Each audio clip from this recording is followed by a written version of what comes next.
તમામ દર્શક મિત્રોને નમસ્કાર, તમારા બધાનું સ્વાગત, અભિવાદન.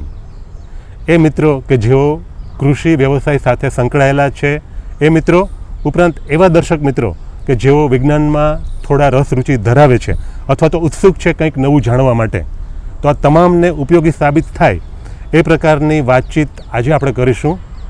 મિત્રો, આપણે બધાને ખબર છે કે આપણો દેશ કૃષિ પ્રધાન દેશ છે અને આપણને એ પણ ખબર છે કે અન્ન છે એ દેવતા ગણાય છે. અન્ન દેવતાની આપણે પૂજા કરીએ છીએ, અભ્યર્થના કરીએ છીએ, આપણે અર્ચના કરીએ છીએ અને એ અતિ મહત્ત્વની બાબત એટલા માટે હોય છે કે અન્ન એવો ઓડકાર, એવી જે પ્રચલિત કહેવત છે એને ચરિતાર્થ કરવા માટે અન્ન આપણી પાસે યોગ્ય માત્રામાં, યોગ્ય ગુણવત્તાવાળું અને જથ્થામાં ઉપલબ્ધ એટલા માટે હોવું જરૂરી છે કારણ કે જે વસ્તી છે દેશની, એની જે જરૂરત છે એ દિન બદિન વધી રહી છે. એટલે કૃષિ વ્યવસાય સાથે જોડાયેલા જે મિત્રો છે તેઓને ખેતીમાં ઉપયોગી સાબિત થાય એ પ્રકારની વાતમાં એ જે સજીવો છે, એવા સજીવો કે જે તેઓને ખૂબ મદદરૂપ સાબિત થતા હોય છે. આપણને પણ કદાચ એ સજીવોનો પરિચય ઓછા વધતા અંશે હોઈ શકે, પણ એનું જે વિજ્ઞાન છે, એની જે દિનચર્યા છે, એની જે લાક્ષણિકતાઓ છે અને એ જે ભૂમિકા ભજવે છે, કુદરતનું જે અદ્ભુત આયોજન છે, એની આજે વાત કરવાની છે. અને માટે અત્યારે આપણી સાથે જાણીતા પર્યાવરણવિદ, પ્રકૃતિ પ્રેમી અને આ ક્ષેત્રે અદ્ભુત કાર્ય કરતા શ્રી વિનોદ પંડ્યા ઉપસ્થિત છે. સૌપ્રથમ આપણે તેઓ શ્રીનું સ્વાગત કરીએ. નમસ્કાર સર. નમસ્કાર. હવે સર, સૌથી પ્રથમ તો આપણે થોડી વાત ભૂમિકાથી શરૂ કરીએ કે આપણો દેશ છે એ કૃષિ પ્રધાન દેશ છે અને આપણે જે ભૂમિકા બાંધવાની છે, તો એ થોડી આપ ત્યાંથી વાતની શરૂઆત કરો. આપણે સૌ જાણીએ છીએ કે આપણા રાષ્ટ્રની અંદર મોટાભાગના લોકો ગ્રામ્ય વિસ્તારમાં વસવાટ કરે છે અને એમનો વ્યવસાય પણ જે છે તે ખેતી છે. રાઈટ. ખેતી આધારિત જ તેમની જીવનશૈલી છે. પરિણામે ખેતી સાથે સંકળાયેલી કેટલીક બાબતોથી તેઓ જાણકાર હોય તે ખૂબ જરૂરી છે. આપણે સૌ જાણીએ છીએ એ પ્રમાણે આપણું ખેત ઉત્પાદન આઝાદી પહેલાં કંઈક અંશે જે હતું તે નિયંત્રિત હતું, પરંતુ હરિત ક્રાંતિના સંદર્ભમાં આપણે આ ખેત ઉત્પાદન અનેક ગણું વધારી શક્યું. સાથે સાથે વૈજ્ઞાનિક સંશોધનો પણ થયા, જેને લીધે કેટલીક નવી બીજની જાતિઓ પણ શોધાઈ અને કેટલીક નવા પરિમાણ બીજી રીતે પણ ઉમેરાયા, જેમ કે હાઇબ્રિડાઇઝેશનની પ્રક્રિયા પણ થઈ અને પરિણામે આપણે ખેત ઉત્પાદન અનેક ગણું વધારી શક્યા. આજે આપણે અન્નના સંદર્ભમાં સ્વનિર્ભર છીએ. ઉપરાંત એમ કહી શકીએ કે કેટલીક ખેત પેદાશો છે આપણે બહાર નિકાસ પણ કરી રહ્યા છીએ. એ રીતે જોઈએ તો આપણો દેશ અત્યારે રાષ્ટ્ર તરીકે ખૂબ જ આગળ પડતો દેશ છે. પ્રાથમિક રીતે સજીવો છે એ ખેડૂતોને ઉપયોગી સાબિત થાય, એટલે સજીવ સૃષ્ટિની વાત આવે તો અદ્ભુત સૃષ્ટિ છે, કુદરતે અદ્ભુત સૃષ્ટિ નિર્મિત કરી છે. પણ આજે આપણી જે વાતચીતનું પ્રયોજન છે એ એવા સજીવોની આપણે મિત્રો સમક્ષ વાત કરવી છે કે જે સ્પેશિયલી કૃષિ વ્યવસાય સાથે સંકળાયેલા હોય અને જે ખાસ તો ખેડૂત છે તો એ પોતે ખેતી કરે છે, તો એને ઉપયોગી સાબિત થાય એવા ઘણા બધા સજીવો હોઈ શકે. તો એને ફાયદો કરી આપે એવા જે સજીવો છે એની ઓળખાણ આપવાથી આપણે વાતની શરૂઆત કરીએ સર. તો માઇક્રો ઓર્ગેનિઝમ એટલે કે સૂક્ષ્મ સજીવોથી માંડી અને મોટા કદના મેમાલ સુધીના પ્રાણીઓ એની અંદર સમાવેશ પામે છે. કેટલાક જીવાણુઓ છે, કેટલીક ફૂગ છે, કેટલાક કૃમિઓ છે, કેટલાક અળસિયા પ્રકારના પ્રાણીઓ છે, પક્ષીઓ છે અને કેટલાક સસ્તન વર્ગના પ્રાણીઓ પણ આ ખેત પેદાશોને બચાવવા માટે પોતાનો એક ખાસ પ્રકારનો રોલ ભજવતા હોય તેવું આપણે જોઈ શકીએ છીએ. સૂક્ષ્મ જીવાણુ છે, સૂક્ષ્મ સજીવ જેને આપણે ગણી શકીએ, તો આ સૂક્ષ્મ જીવાણુ, એ જીવાણુ છે એ ખેડૂતોને કઈ રીતે ઉપયોગી સાબિત થાય, એની શું ભૂમિકા છે, એ પણ આપણે ખેડૂત મિત્રો સામે મૂકીએ. જીવાણુ માટેનો પ્રચલિત અંગ્રેજી શબ્દ બેક્ટેરિયા છે. એટલે બેક્ટેરિયા શબ્દ જો આપણે વાપરીએ તો કદાચ લોકોને વધારે સારી રીતે સમજાશે. બિલકુલ. અનેક પ્રકારના બેક્ટેરિયાસ થાય છે, પણ કેટલાક બેક્ટેરિયા એવા છે કે જે વનસ્પતિના મૂળ તંત્ર ઉપર રહીને એક નાઇટ્રોજનનું સ્થાપન કરી આપે છે. ઓકે. આપણે જાણીએ છીએ કે કોઈ પણ વનસ્પતિની એક સારી એવી વૃદ્ધિ જાળવી રાખવી હોય તો એના માટે નાઇટ્રોજન તત્વ જે છે તે ખૂબ જ આવશ્યક છે. આ નાઇટ્રોજન તત્વ કોઈ પણ વનસ્પતિ હવામાંથી સીધો મેળવી શકતી નથી. આ વનસ્પતિની મર્યાદા છે. તેની સામે જે બેક્ટેરિયા મૂળતંત્ર પર નિવાસ કરે છે એને ખાસ પ્રકારના બેક્ટેરિયા તરીકે આપણે આઈડેન્ટિફાઈ કર્યા અને નામ આપ્યું આપણે તેને રાઇઝોબિયમ બેક્ટેરિયા. આ રાઇઝોબિયમ બેક્ટેરિયા હવામાંથી નાઇટ્રોજન લે છે અને તેનું સ્થાપન કરે છે, જેને નાઇટ્રોજન ફિક્સેશન આપણે કહીએ છીએ, અને નાઇટ્રોજનના વિવિધ ક્ષારોનું નિર્માણ કરે છે. મોટે ભાગે તે એમોનિયમ નાઇટ્રેટ હોય છે અથવા તો સોડિયમ નાઇટ્રેટ પણ હોઈ શકે. આ સોડિયમ નાઇટ્રેટ કે એમોનિયમ નાઇટ્રેટનું સંશ્લેષણ થાય, જેને લીધે વનસ્પતિ પોતે એ એમોનિયમ નાઇટ્રેટનો સીધો ઉપયોગ કરી શકે છે અને પરિણામે તેને નાઇટ્રોજનની ઉણપ વર્તાતી નથી અને વનસ્પતિ સારી રીતે પોતાની વૃદ્ધિ કરી શકે છે. ખાસ કરીને જેને કહીએ હરિત દ્રવ્ય અને કોષ વિભાજનની જે પ્રક્રિયા છે એના માટે પણ નાઇટ્રોજન ખૂબ જ આવશ્યક હોય છે. આમ વનસ્પતિને નાઇટ્રોજન પૂરો પાડવામાં એક નાનો એવો જીવાણુ કે બેક્ટેરિયા એ ખૂબ મહત્ત્વનો ભાગ ભજવે છે. એટલે ઘણી વખત સર આ જ ખબર નથી હોતી કે આ નાઇટ્રોજન ચક્ર જે જ્યાં ચાલે છે અને સ્પેશિયલી જે આ મૂળમાં નાઇટ્રોજન છે એની ખૂબ જરૂરત છે, તો એ બેક્ટેરિયા થકી, એ જીવાણુ થકી છે એ પૂરતી થતી હોય અને એને પૂરું પડે છે અને પછી એનો આપણને આગળ જતાં ખૂબ જ ફાયદો ખેત પેદાશમાં મળતો હોય છે. હવે સર આ જ રીતે ફંજાઈ એટલે કે ફૂગ છે એની પણ ખૂબ જ અગત્યની ભૂમિકા હોય છે. તો ખેડૂતોને ખેતીમાં આ ફૂગ ફંજાઈ કઈ રીતે ઉપયોગી સાબિત થાય એની પણ વાત આપણે મિત્રો સમક્ષ મૂકીએ. ફૂગ એવી વનસ્પતિ છે કે જેની પાસે હરિત દ્રવ્ય નથી, એટલે કે પ્રકાશ સંશ્લેષણ કરી એ પોતાનો ખોરાક જાતે બનાવતી નથી, માટે એને બીજા પર આધારિત રહેવું પડે છે.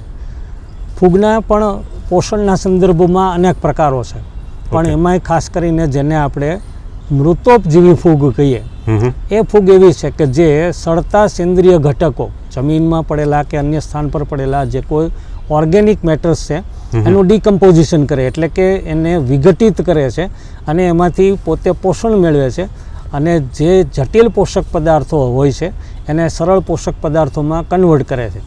એ જ્યારે જમીનમાં હોય છે ત્યારે વનસ્પતિ એવા સરળ પોષક પદાર્થોનો સીધી અને સરળ રીતે ઉપયોગ કરી શકે છે. પરિણામે વનસ્પતિને અને ખાસ કરીને આપણા પાકને અનેક ગણો ફાયદો થાય છે. એમ કહી શકીએ કે કદાચ ખાતરની ઉણપ છે એ મહદ અંશે ફૂગ પૂરી પાડી દે છે, જેથી કરીને ખેડૂતોને ખાતરનો જે ખર્ચ લાગે છે એમાં ઘણો બધો ઘટાડો થઈ શકે. આ મૃતોપજીવી ફૂગ પણ બીજી અનેક પ્રકારની છે. એમાં ખાસ કરીને જો જોઈએ તો એસ્પરજિલસ નામની એક બીજી ફૂગ છે. એ ફૂગ છે તે વનસ્પતિના દરેક બંધારણને ટકાવી રાખવા માટેના પોષક ઘટકો હોય તેવા જે એલિમેન્ટ્સ કહીએ અથવા તો તત્વો કહીએ તે સેન્દ્રિય ઘટકોમાંથી એ ડિસ્ચાર્જ કરે છે અથવા તો એને વિઘટિત કરે છે અને જમીનની પોષક બાબત જે કાંઈ છે અથવા તો પોષણની બાબત છે એ જાળવી રાખે છે.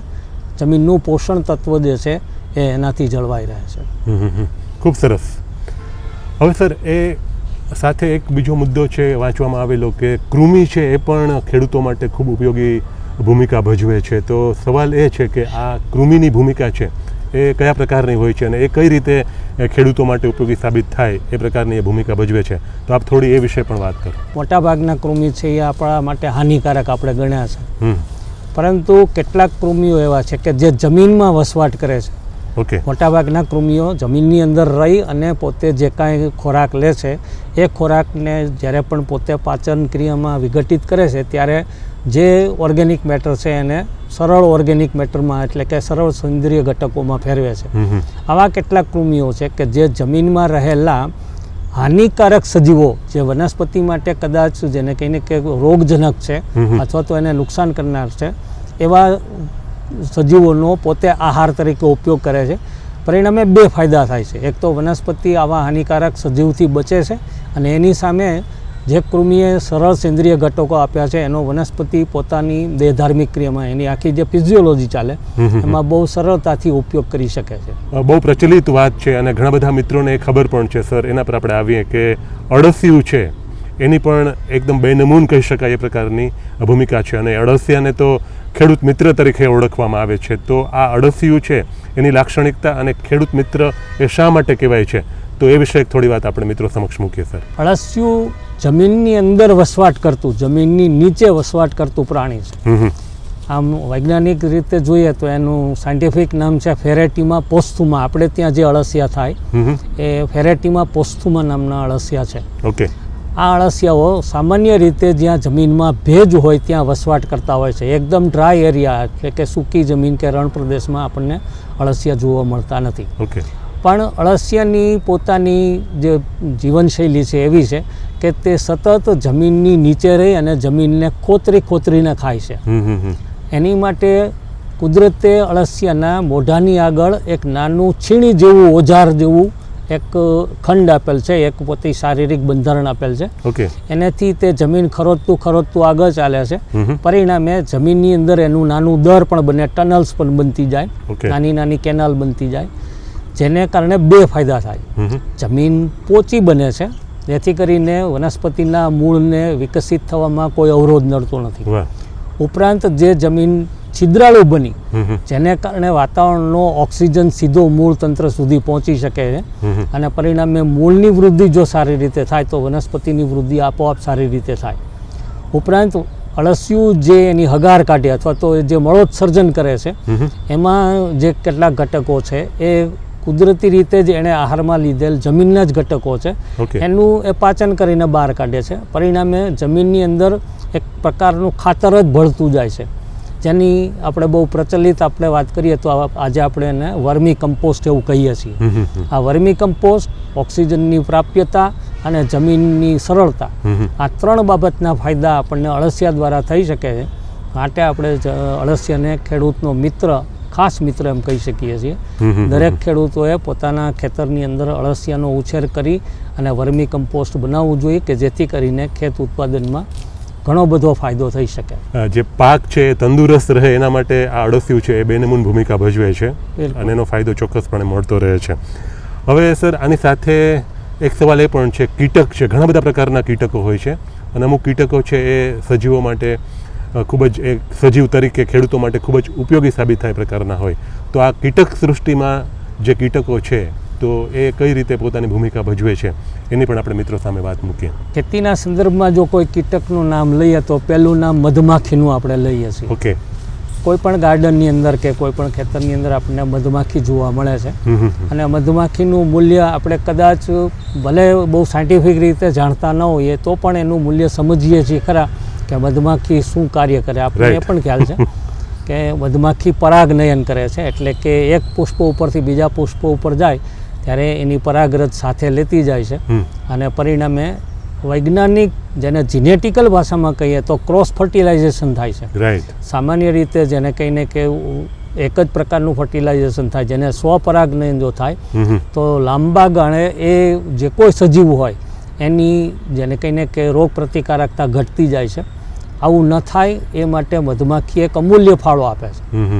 આ તકે મને આલ્બર્ટ આઇન્સ્ટાઈનનું નામ લેવું ગમશે, કારણ કે આલ્બર્ટ આઇન્સ્ટાઈન આમ તો જેને કહીને કે મેથ્સની થિયરી અથવા તો કોઈ ફિઝિક્સની થિયરી માટે પ્રચલિત છે, પણ આ વૈજ્ઞાનિકે આપણને એક ચોક્કસ વાક્ય આપ્યું છે કે જો સૃષ્ટિ પરની મધમાખી આજે અસ્ત પામી જાય તો માનવ સૃષ્ટિ 4 વર્ષમાં આપોઆપ લુપ્ત થઈ જશે. અચ્છા.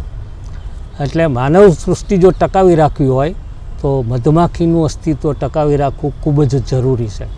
આ મધમાખી એક માત્ર પરાગનયનની પ્રક્રિયાથી આપણી વનસ્પતિ અને તેના ખેત ઉત્પાદનમાં કેટલો વધારો કરે છે તેનું મૂલ્ય આપણે માનસિક રીતે સમજી શકીએ એમ છે. માત્ર મધમાખી નહીં, કેટલાક પતંગિયા પણ પરાગનયનમાં ભાગ ભજવે છે, આપણે એ પણ જાણીએ છીએ. કેટલાક ફૂદાઓ છે જે કે નિશાચર હોય છે, સામાન્ય રીતે ફૂદા નિશાચર છે અને પતંગિયા જે છે એ દિવસના ફરતા હોય છે. આવા ફૂદાઓ જે રાત્રિ દરમિયાન પણ પરાગનયન કરતા હોય છે. કેટલાક કીટકો એવા છે કે જે બીજા હાનિકારક કીટકોનો આહાર કરે છે. એમાં ખાસ કરીને લેડી બર્ડ જેને કહીએ છીએ, આપણે જો કદાચ જોયું તો નાનું ચાંદલિયા જેવું એક ઢાલ્યું જીવડું થાય જેની ઉપર કાળા સ્પોટ હોય છે. રાઈટ. આ કીટક એવું છે કે જે બીજા અન્ય હાનિકારક સજીવો છે એનો આહાર કરે છે. પરિણામે જે હાનિકારક કીટકો છે એની સામે વનસ્પતિનો બચાવ થાય છે. આમ જેને કહીને પેસ્ટ કંટ્રોલનું પણ કાર્ય કરે છે. હવે એવું કોઈ પ્રાણી સર હોઈ શકે કે જે પ્રાણી છે, આ બધા એ પ્રમાણમાં સૂક્ષ્મ સજીવથી આપણે શરૂઆત કરી અને પછી આપણે આ જે મધમાખી સુધી પહોંચ્યા, તો હવે જે આગળના મુદ્દા પર કોઈ એવા પ્રાણીની વાત કરીએ સર કે જે ખેડૂત માટે મિત્રની ભૂમિકા ભજવે, પાક સંરક્ષણમાં એ ખૂબ ઉપયોગી સાબિત થાય, એ પ્રકારનું એ પ્રાણી હોઈ શકે. પહેલાં એક પક્ષીને લઈએ આપણે. આ પક્ષી ખેડૂત મિત્રો માટે ખૂબ જ જાણીતું છે, કદાચ શહેરના લોકો માટે બહુ જાણીતું નથી, જેને સામાન્ય ગુજરાતી ભાષામાં આપણે વૈયા કહીએ છીએ. ઓકે. વૈયાને રોઝી સ્ટાર્લિંગ એવું ઇંગ્લિશ નામ અપાયેલું છે, પણ એક સાથે એનું બીજું નામ પણ છે રોઝી પેસ્ટર. પેસ્ટ એટલે ઉપદ્રવ, અને પેસ્ટર એટલે એનો અર્થ એવો કર્યો છે કે જે ઉપદ્રવને કંટ્રોલ કરે. હમ. વૈયા આપણું સ્થાનિક પક્ષી નથી. એ સાઇબેરિયા ક્રોસ કરી અને આ સમયમાં એટલે કે જન્માષ્ટમીના અગાઉના સમયમાં આપણે ત્યાં આવે છે અને લગભગ માર્ચ મહિના સુધી અહીં રોકાય છે. ઓકે. એની ખાસિયત એ છે કે આપણા દેશમાં આવતા પ્રવાસી પક્ષીઓમાં તે સૌથી વધુ લાંબુ રોકાય છે. ઓકે. હવે એનો જે રોકાણનો સમય છે એ જો આપણે માર્ક કરીએ તો ત્યારે બરાબર આપણો ખેત ઉત્પાદન લેવાનો સમય છે. ખેડૂતો બીજ વાવે, પછી જે કાંઈ હોય એનો ઉછેર કરે, એની તંદુરસ્તી જાળવે અને છેવટે એની લણણી કરે અથવા તો પાક ઉત્પાદન લે, એ સમય લગભગ માર્ચના આળેગાળે આવે ત્યારે વૈયા રિટર્ન થાય છે. આ વૈયાની એક ખાસિયત છે કે પાકમાં થતી જે કોઈ પ્રકારની ઈયળ હોય એ ઈયળનો એ બહુ જ સારી રીતે આહાર કરે છે. એની બીજી એક ખાસિયત એમ છે કે વનસ્પતિને જ્યારે આપણે કોઈ પેસ્ટિસાઇડ છાંટીએ તો ઉપરની દવા જે છે એ એના ઉપરના પાન સુધી જ જાય, તો નીચે આપણે છાંટવા માટે એની અંદર એક ખાસ કર્વેચર આપવું પડે છે એના પંપમાં.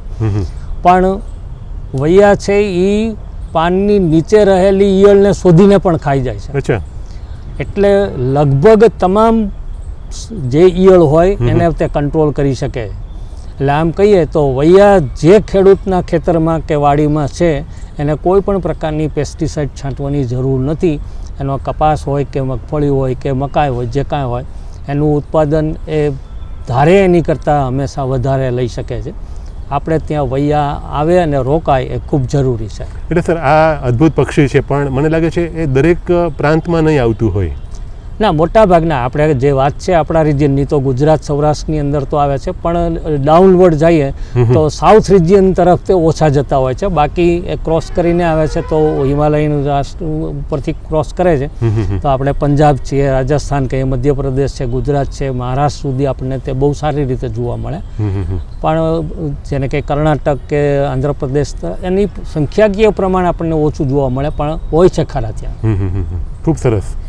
તો હવે સર આ જે પક્ષીની રસપ્રદ વાત પછી હવે આપણે બીજું કોઈ પ્રાણી કે જે ખેડૂતો માટે ઉપયોગી ભૂમિકા ભજવે છે, એ એના મિત્ર તરીકે એ પોતાની ફરજ નિભાવે છે, તો એની પણ હવે મિત્રો સામે આપણે વાત મૂકીએ.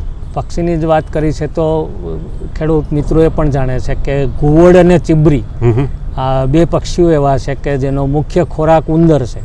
રાઈટ. આ ઉંદર છે એ ખેત ઉત્પાદનમાં મોટું નુકસાન કરનાર પ્રાણી છે.